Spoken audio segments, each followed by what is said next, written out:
Hey, welcome to the Health Coaches Podcast. I'm one of your hosts, Howard Jacobson. And today I want to talk about the difference between two really classic approaches that our clients take when it comes to achieving their goals. And I'm going to begin with a couple of ditties from my childhood. First one, you'll get it right away. I can't get no satisfaction. Satisfaction by the Rolling Stones. Second one, a little more obscure if you didn't grow up during the same time I did. Plop, plop, fizz, fizz, oh, what a relief it is. Of course, that's the Alka-Seltzer commercial. And those two songs highlight the two ways that our clients come to us, probably unconsciously, and we have to listen for which one they're coming at and help them shift very often. So the two are satisfaction and relief. And our clients almost always come to us for relief. So what's the difference between satisfaction and relief? Relief is an avoidance strategy. Something bad is going on that they want to get away from, to mitigate, to make it stop, to distract themselves from. It's just, I've had enough, make it stop. Satisfaction, on the other hand, is filling a need in a positive way. It's moving towards something. It's achieving something. It's gaining something. Relief is almost always temporary by virtue of the fact that we're just moving away from a thing without actually addressing it. Satisfaction can be not necessarily permanent, but a stepping stone to even greater accomplishments. It's moving in a positive direction. And as I said, our clients almost always come in wanting relief instead of satisfaction. Why? Why would someone say, okay, just, make the headache stop rather than give me radiant health? So there's a couple of reasons. One is the thing that is bothering them is foremost in their consciousness. So if you're driving along and you're having a beautiful day and all of a sudden you hear a siren and you look in your rearview mirror and you see lights behind you coming up closer and closer, that eclipses everything else. You stop thinking about the song you're listening to and singing to on the radio. You stop thinking about the nice place you're going. You just think, did I just get caught for speeding? So the negative in our brain naturally claims a lot of brain space, right? We are loss averse to a greater extent than that we are, whatever the opposite is, gain desirous, right? So we have this loss aversion circuit because deep in, the annals of our evolutionary past, one of our ancestors was a little bit jumpy and a little bit too quick to run away from things, and that guy survived, or that gal survived, even though it wasn't the most happy or necessarily even efficient heuristic. It worked under the circumstances. So we've all got a little bit of that in us. So when something in our life isn't working, that's what we focus on, right? When I look at my windows here and I see beautiful clean windows, what do I see? I see the smudge, I see the bird poop, I see the insect stain. I don't see the beauty, the perfection, the great things. I just see what needs to be fixed. And so our clients come to us with that mindset. Now, partly there's a selection bias because they've come to us. They want help. They're a little bit desperate. They've said enough is enough.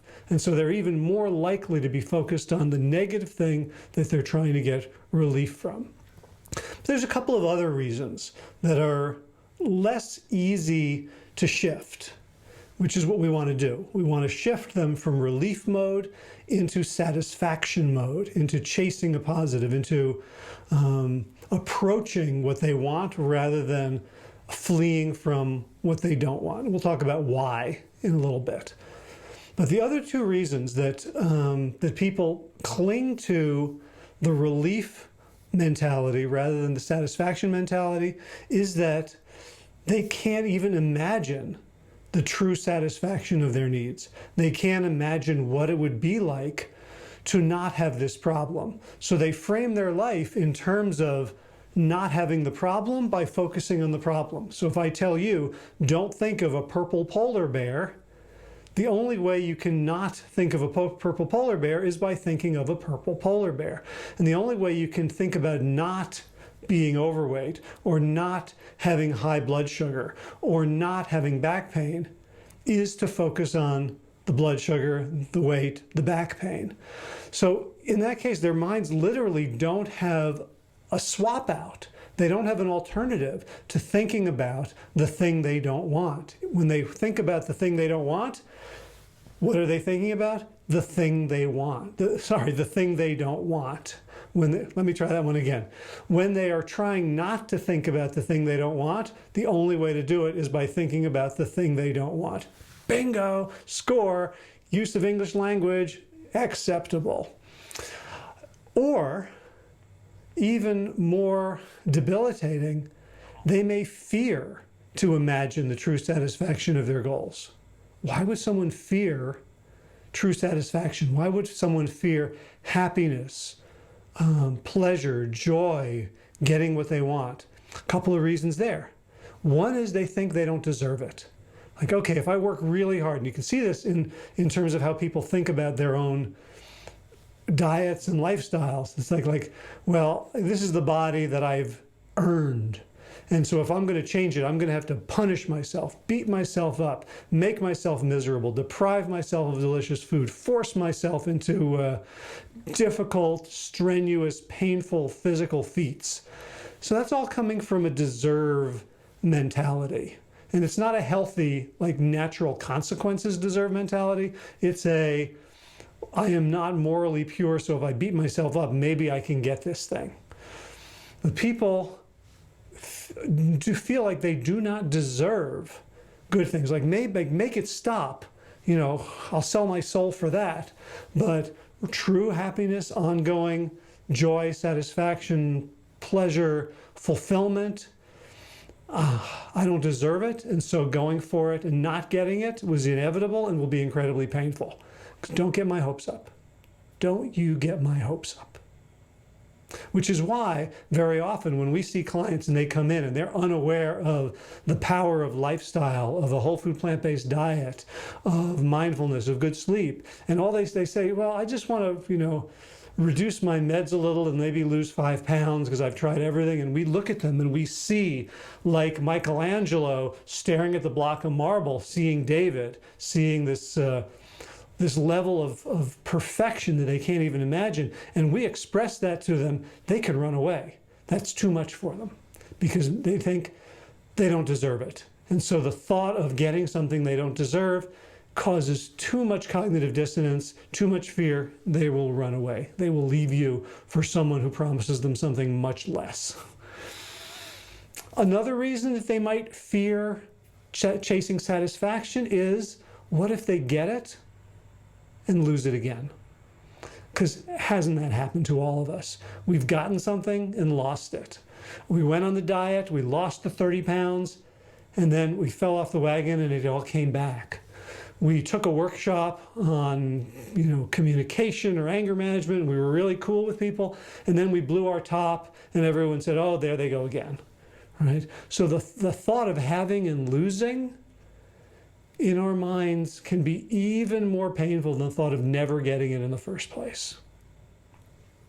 So we have our clients coming to us typically strongly oriented to relief, to just make it a little bit better. And relief, remember, like as soon as we achieve relief, we're done.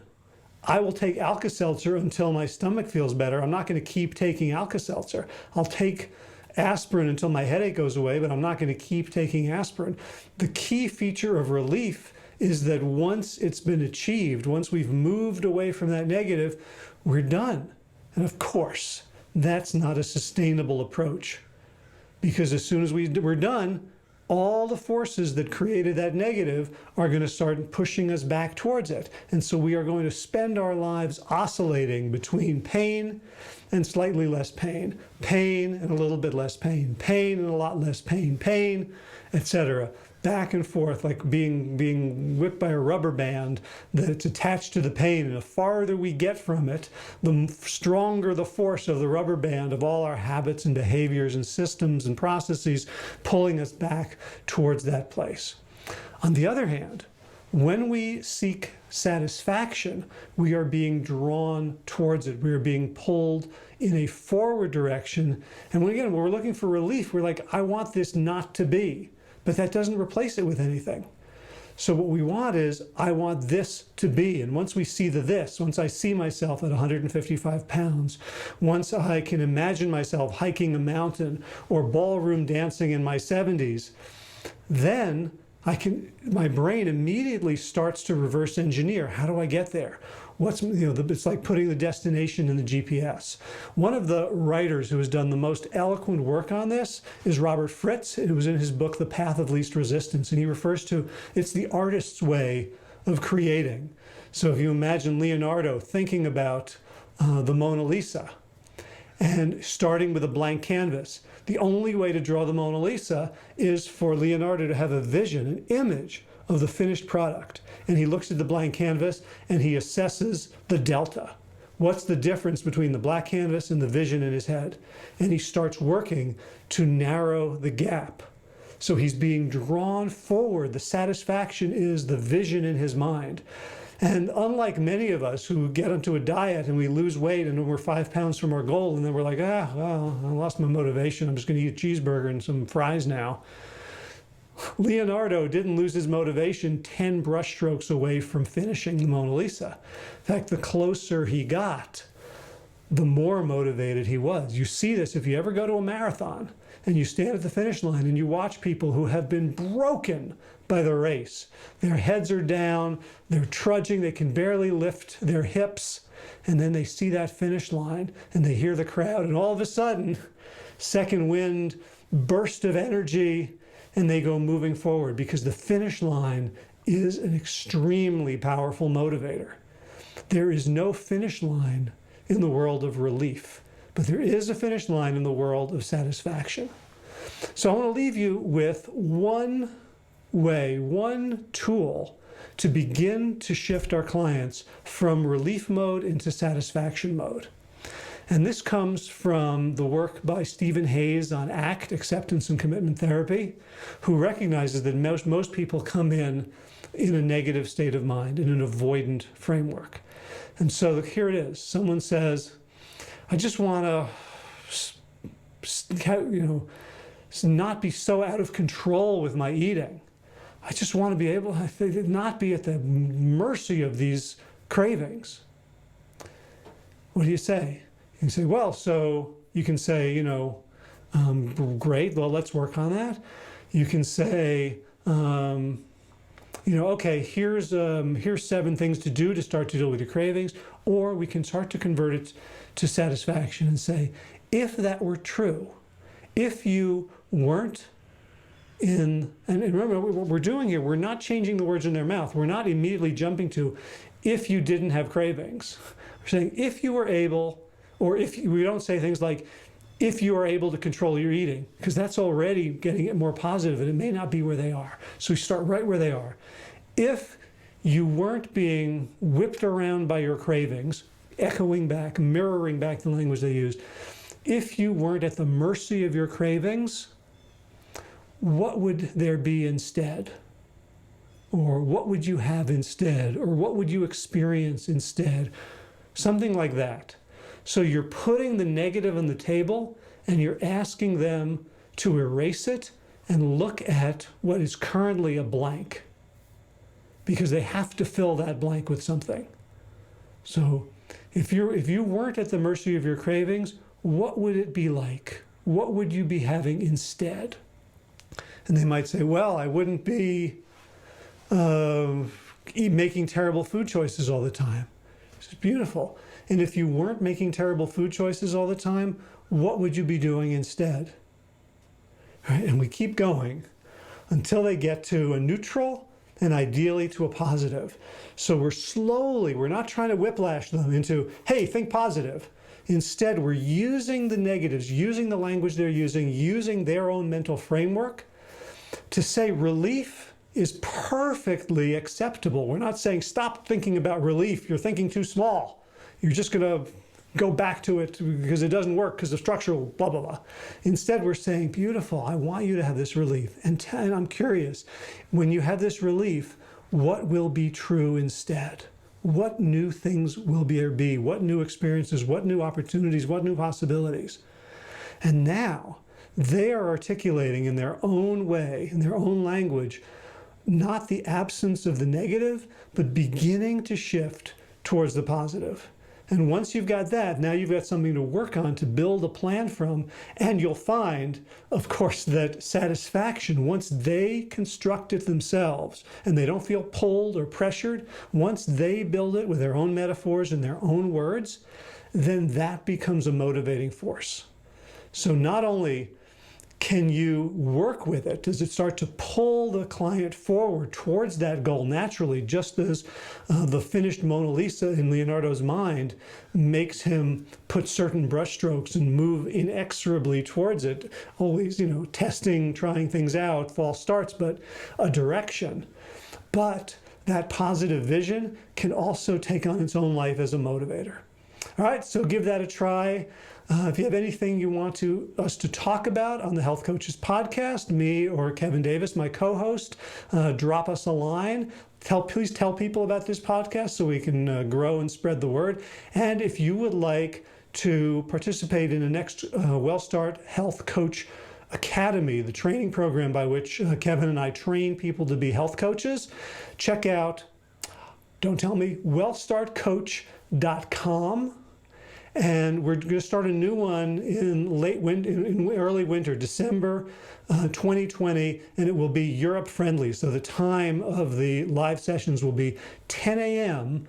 U.S. Eastern Time, which means friendly for all of Europe, and if you're not doing a 9-to-5 job, friendly for U.S. as well. If you're in Hawaii, you might have to get up a little bit early. Again, it's wellstartcoach.com, and we will equip you to be a wicked effective health coach. All right, thanks for listening. Thanks for watching. If you're on YouTube, have a great day.